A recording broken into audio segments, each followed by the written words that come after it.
8 symptoms of starving piranha syndrome. Hey, it's Prince of Queens, and you might have noticed me mention something that I have referred to as starving piranha syndrome in numerous videos of mine. I think the term is something that I probably got from Joe Rogan, who was talking about the left eating itself on his show one time in reference to some student group at a women's college whose president identified as a trans guy or something and then got attacked for being a part of the patriarchy or whatever. In the circumstance of a women's college attacking the most man-like student for being patriarchal, it is easy to see how it is like starving piranhas. But let me tell you, it happens all the time in many circumstances. Here are ways you might know if it is happening in your social sphere. And now that Trump has been elected, expect it to happen a bunch. Symptom number 1 of starving piranha syndrome is that you'll notice the true believers of fourth wave intersectional feminist social justice stuff begin saying crazier and crazier things on social media. The people who refer to white privilege constantly a year ago are probably already calling everybody who didn't vote for Clinton Nazis. But it doesn't stop there. Eventually, if you start to tell them that this is irrational and you also happen to be white, expect them to start calling you white devil or something. They have no ability to compromise because the entire premise of their existence was predicated on the idea that they were always going to be in the moral majority. So now that this has proven to be untrue, they'll just foam at the mouth and try to bite anybody that comes too close. Symptom number 2 that you know starving piranha syndrome is kicking in close to your social sphere is that if you are somebody who has expressed annoyance with fourth wave intersectional feminism, social justice warriors, or PC culture in general, you will probably notice a lot of people who never really expressed a whole lot of interest in you suddenly wanting to be your friend. It might seem annoying in a few ways, but keep in mind that most of these people mostly agreed with you, but were afraid to say so publicly. You'll have every reason to be skeptical of them at first, and definitely do make them earn your friendship.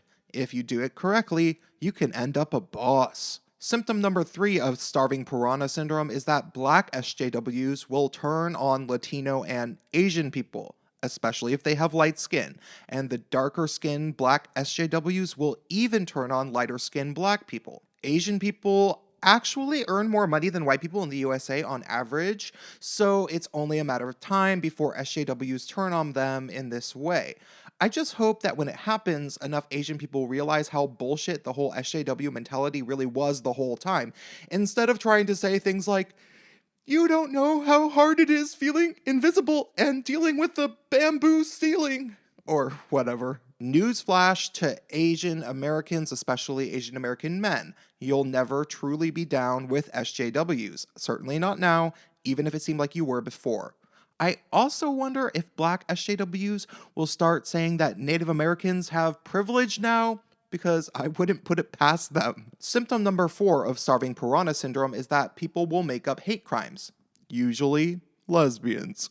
Milo Yiannopoulos did an entire lecture based around this concept, but this is truthfully something that I have noticed myself independent of him, which is that lesbians seem to be the group who is most likely to invent hate crime hoaxes. I've actually noticed this in my social spheres. I wish there was some accurate statistic about this, but I suspect it just has to do with the fact that lesbians are obsessed with being victims because they are also generally feminists, and we all know feminism literally rewards victimhood. Also, they have to make things up because almost nobody ever bashes lesbians, because when people want to beat up homos, we all know they generally beat up faggots. No one likes beating up girls, even if they're kind of butch. Symptom number 5 of starving piranha syndrome is that they'll start accusing trans women of having male privilege, or saying that the trans woman is a part of the patriarchy or has patriarchal influence, even though she identifies as a woman and looks like a woman and is a woman. Basically, she has a dick, but they don't care. They're actually transphobic. The TERF phenomenon is not uncommon, and the bottom line about true believer feminists is this: feminists will say whatever they think it takes to get people to be on their side, and ultimately that side really serves cisgender women, and cisgender women only. But if they either don't have any use for you or they feel they are losing in a specific battle or war, they'll turn into vengeful, awful people and throw everybody under the bus out of rage. All cisgender feminists will turf out if you stop following orders. If you don't believe me, try defying them. Symptom number 6 of starving piranha syndrome is that the feminists will start fucking with gay men if they haven't already. This one pisses me off especially because I was one of the first victims of this, and I sincerely believe it was simply because I was one of the only gay guys that let the feminists get close to me, because I actually liked women and I liked a lot of lesbians, so I figured I should be friends with the dykes because I wanted to be diverse in my friend group. Oops, I guess it was a mistake. I was naive enough to believe that they were actually good people, so I included these women in my social spheres, only to have them bite the hand that fed them. Perhaps all the boring homos I knew who only hung out with other gay guys were onto something. I still like women, but just not lesbian feminists. Sorry, can't do it. Don't think I can ever do feminists again for maybe the rest of my life. They'll start accusing LGBTQ student groups of being misogynistic if you stop agreeing with them on basically anything. They'll accuse bars of being anti-women or saying that they have been groped at the gay bar by a gay man. Generally, they'll be lying, but they are doing this because they don't have any straight guys in their spheres left to attack. So if you are gay and you haven't yet experienced feminists turning on you, your friends, and the social spheres in which you frequent, well, wait for it. They are on the warpath and they want your blood. Symptom number 7 of starving piranha syndrome is that they'll attack other fourth wave intersectional feminists. I cannot give a long list of things they will do yet, but it is bound to happen because the gravy train has come to a halt now. And the professional feminist victims will be fighting for the scraps until there are none left and they have to eat each other.